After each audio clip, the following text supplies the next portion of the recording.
with, the first thing I've done is you'll get when you open it in Photoshop, you'll get your background image. So you make a background copy of that image, and this will be the layer that we'll be working off. I'll just delete that to show you how we create one. It's as easy as dragging it down to the plus icon so you have a background copy. And that means if we make any errors, we're only applying it to this layer and we're leaving the background locked so that we can always return to that background image just in case something may occur and we need to rectify it. So to begin with, I'm just going to go to the adjustments panel, and we've got all of our adjustments here. Let's have a look at some of the key issues of the image. So looking at it to begin with, now I'm working on your JPEG file. I saved it from Photoshop. Ideally, you would be working on the RAW file that you shot this in. Hopefully you shot it in RAW, and it'll just give us a bit more options as well.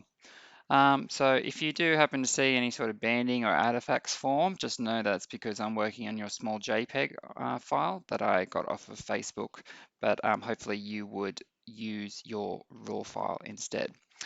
So as a RAW file, they come out of the camera a little bit flat looking and a little bit darker, but that's okay because we can make those adjustments in Camera Raw, or we could do it here in Photoshop. So first thing I notice is that it's probably could do with a little bit of brightness and contrast. So I'm going to go to the brightness and contrast layer and create a new brightness and contrast layer adjustment. Now, this image is really strong in shadows.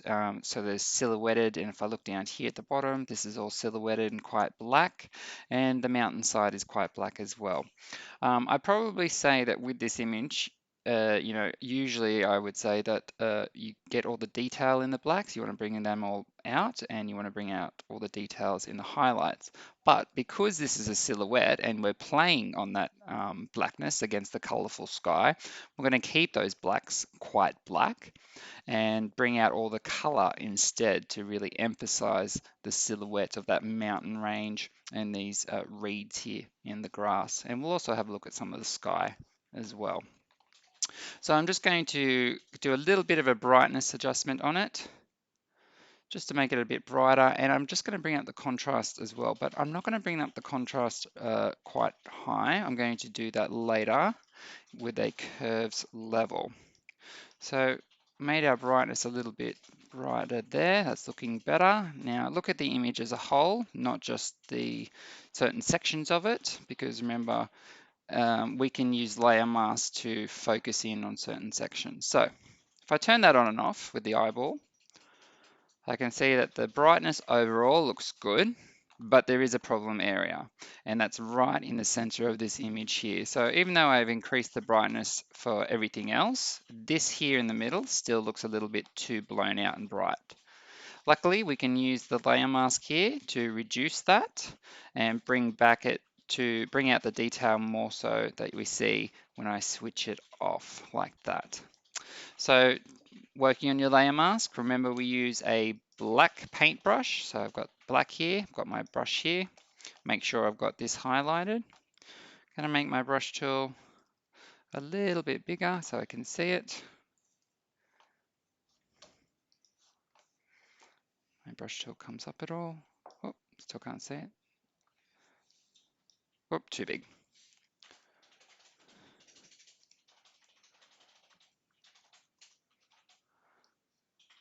And let's have a look what I'm doing. I'm going to turn option this on.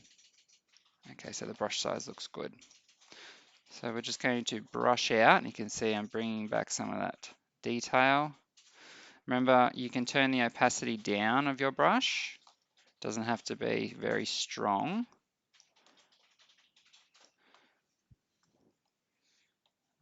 I turn my opacity down to say 50% or roughly, like so. And that's just fix that area in the middle that was much too bright. I'm just going to click on my layer here. So see I've missed a few areas. So the good part about your layer mask is that you can turn the visibility of it on and off by hitting the option key on your keyboard and clicking on the layer mask. So it will bring up where you have painted exactly so you can see. I'm just going to soften those edges of all those other brush marks as well. Okay, so turning that on and off, we just made it a little bit brighter. So that's, we work in a sort of fashion from most important to least important. So brightness and contrast is something you should always begin with. So brighten your image to begin with, because camera raw photos do happen to come out of the camera darker than they should. The next point I would make is with my levels. So I'm going to make a levels adjustment layer here. So above, and we'll make this above the brightness one. So the next point I would do is set what we call setting my black point and setting my white point. So setting my darkest points and setting my white point. Now, as I told you guys in the Thursday class about combing, that happens to be occurring in this image, and that's because, don't forget, we're using a JPEG file, and so there's some combing happening there. That effect will be drastically reduced if you're working from your raw file. So to set your black point, you go into your levels, and then you'll see 3 little eyedroppers on the left-hand side of the histogram here. Top one is the black points, and then mid points, which is mid-gray, and then the highlights or the white points. So we're going to set both the black point and the white point of your image.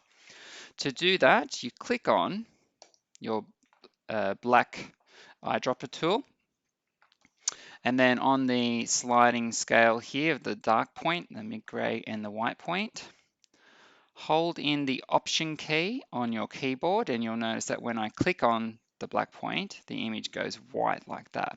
And if I begin dragging the black point like this until we get some sort of colored information on the screen, what you're wanting to do is drag it until you start to see from the white until you start to see some black. So some black's happening on the left-hand side of the screen where those mountain ranges are.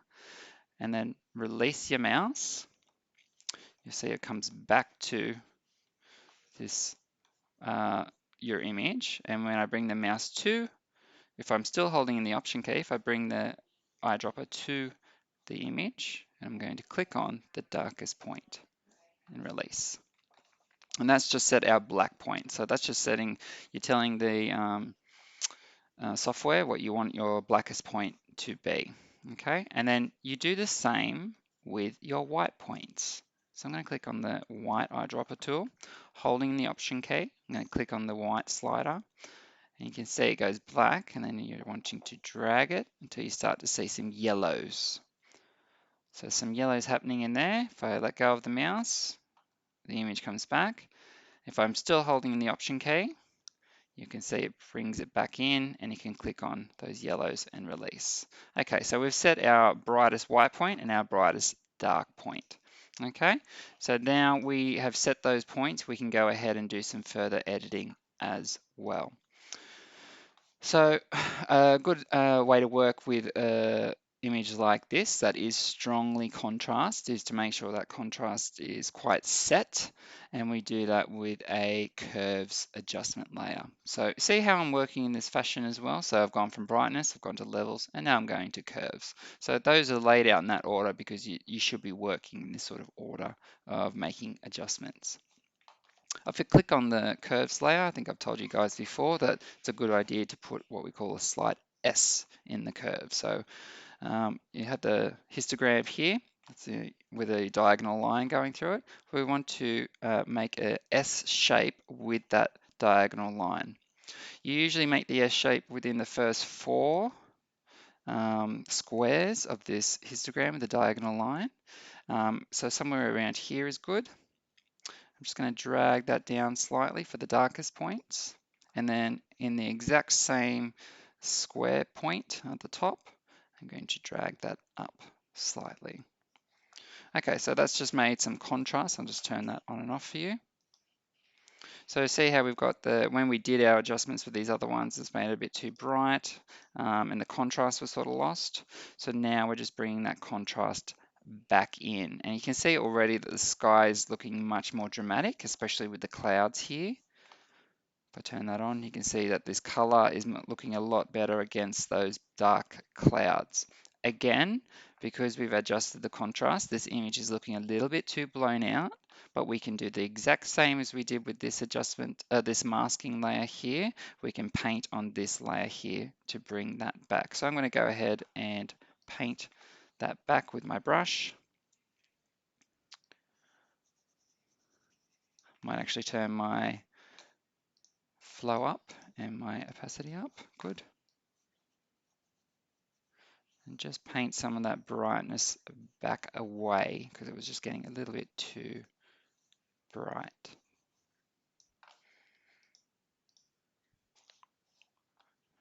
Remember, you can hold in the Option key and click on your layer mask if you're not sure where you've worked.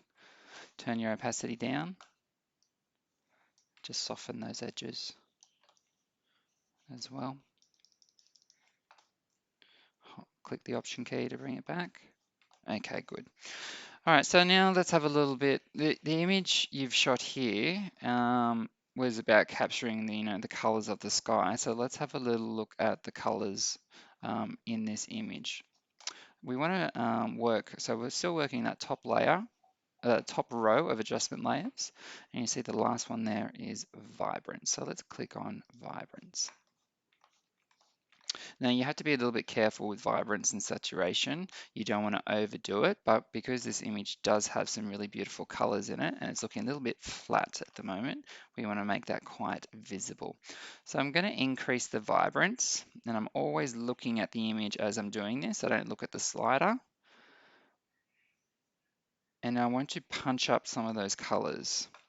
Turning it on and off is a good way to work as well. You want to make sure that you're not overdoing it. So that's quite good. I'm looking at the sky, it's got some blues and purples back in it now, and the sunset against the mountains is looking really vivid.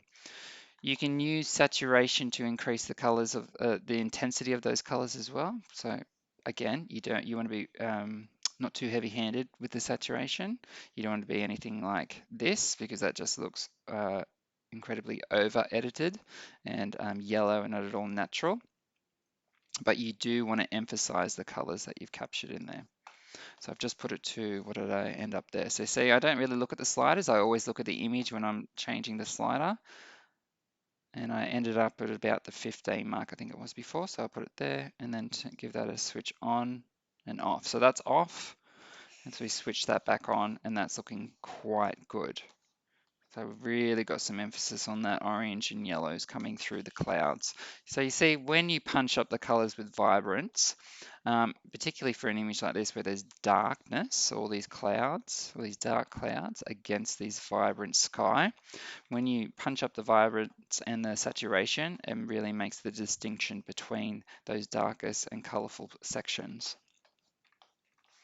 Next thing I would want to do is look at the water itself. You've got this lovely warm sky and these lovely colors through here, but we don't have any of those sort of colors coming through, or they are coming through a little bit here, but it's not really reflected in the water quite as much because of how light refracts off water, so it doesn't always reflect it exactly how we want to. So there's a sort of disconnect between the warmth here in the sky and the coldness here of the ocean or the water. So I would play around with bringing some warmth into that water there. Now, we will need to do that, to just make sure we're only applying it to this section here. The easiest way to do it would be to select the water. So I'm going to click on the background copy, and then I'm going to use the quick selection tool. I'm going to bring the quick selection tool over, and I'm going to just select just the water quickly with the quick selection tool. And you can include the reeds in this as well, that's fine. Like so. So see, I've just got the water line and all the way down to the reeds into the corner of the image. When you make that selection, and when you make any selection, it is a good idea to save the selection as well, so that if it disappears, you can always reload it without having to go back to the quick selection brush and make your selection. Saving a selection saves you a lot of time. You only have to select something once, save it, and then you won't have to select it again. You can just load it. So to save your selection that we've just made, we go to the top of the screen and hit select. And then the second last option is Save Selection. So here it will give you a place to call your selection something. So I've selected water here, so I'm going to call my selection water and hit OK. And when it does that, I'm just going to deselect at the moment by Command D. So see if we're working on something and our selection disappears, which it often does whenever you select a new tool. But if I want to bring that back up, I go up to Select, Load Selection, and then in the drop-down menu, you've got your water selection. So see, I've actually got two there because I've made a selection before on a different image, but this selection should be the top one. And hit load and OK. So see, you can always bring up your selection again if it happens to disappear. Now for this one, if we're going to look at adding some warmth into that image, we may want to play around with the hue and saturation. So let's click on hue and saturation. When I click on hue and saturation, my selection has disappeared. However, it has created a layer mask, and you can see it's in black and white. And I'll just click on it so you can see it properly, like so. So it's masked out the sky, and it's just applying it to this selection that we've made here, which was the water at the bottom. I'll turn the layer mask back off. So any adjustments we do to hue and saturation in this section here will only be applied to the water that we selected. So if I look at saturation, let's do a little example here. Maybe I'll do a hue. So see, it's only applying it to the water that we had a selection of. Now, in hue and saturation, you could go along and really look at different colors that work well, but there is an easier way to do that. And it's using this option here called Colorize. So if I click on Colorize, the color it's brought up at the moment is red on the hue bar. I don't want it red, I want it warmer, so around that orange color. So when you select colorize, you can go along to any hue and it will colorize that section you have selected. I'm going to keep it on that orangey red, maybe a bit warmer, like so. Now, obviously that looks really obvious, and we are wanting to blend, so use our blending modes here to blend it into the image so it looks more natural. So once you've selected a color to add warmth, and I've chosen that ready orange, I go to my blending options here, and I'm going to go down to soft light. So you see, once you drag your mouse down that list, it actually gives you lots of different options of how it looks. They're all sectioned off, so the darkest parts here, lightest parts here, and then the softer lights here, and then you get some of these funky ones down here as well. I usually work in the overlay section, and I'm not looking for something severe like a darken mode up here like this, although if you are building your style and that's something you like, that is something you can play around with in blending modes. But I'm going to choose soft light, like so. So I've added warmth to that water and I've just blended it down using soft light. I'm just going to turn that on and off. So there's before where it was a bit cool, and there's some warmth that we've added into our image. Done to sort of brighten the image and bring out some of the vibrancy of those colors. But what's really important is that you consider what the most desirable aspects of your photograph are. Are you wanting to emphasize color? Are you looking at shadows and lights? Do you want it to be well exposed? Is it a bit flat looking? So you really need to consider these things before you begin editing. What is the best part of this image and how can I emphasize or make a lot better? So I'm just going to select these sort of layers that we've done here. Oh, pardon me. I'll zoom in. And I'm going to merge all the layers into that background copy by selecting them and then merge visible. Oh, pardon me, not merge visible. Merge layers. And I'm just going to switch this on and off. So here's our beginning image. It's a little bit flat, and what I mean that looks like there's almost a grey filter over the top of it. And here's the image that we've ended up with. So we've really emphasized those colors. We've made some color in the water and brought out some warmth in that water to emphasize and reflect the sky. And we've made a dramatic change to all of the clouds here. Now I'll just zoom in here. So see there's some banding happening here. And that's only because I'm working on a JPEG photograph. So don't worry about that. You'll be working on the raw file and be able to achieve a lot smoother consistency. Do look out for those things though. You don't want those sort of things to happen to your image. So what I'm going to do is just delete that. So that was an example of something you can do to emphasize your work. Just going to delete that. Something else you could consider is when you're working on images that are quite dark and have a strong silhouette is, would it work better as a black and white image? So we can have a look at making images black and white, and that's really easy with the adjustment layer, black and white filter. So I'm just going to click on black and white filter here. First I'll make myself a background copy because I've deleted the previous one. So as you can see, this image would work quite well in black and white. So something to consider as well. Now, of course, you lose all the color because you are putting in black and white, but when we do that, we do have a very dramatic sky with some lovely tones in there. So do consider as well if your image may look better in black and white. I'm going to play around with some levels. After I've made it black and white, I'm going to play around with some levels, make some blacks black, and bring out some midtones and whites white. So see, shifting this image into black and white and just doing one layer adjustment with levels creates a rather beautiful image. As before and after. So yes, you do lose the color, but haven't we got a dramatic sky and cloud formation here in black and white? So something else to consider for your work as well. Once you've done some color and if it's still not working, perhaps have a look and see if it'll work with the black and white filter in Photoshop as well. Okay, Jason, hope this has been helpful.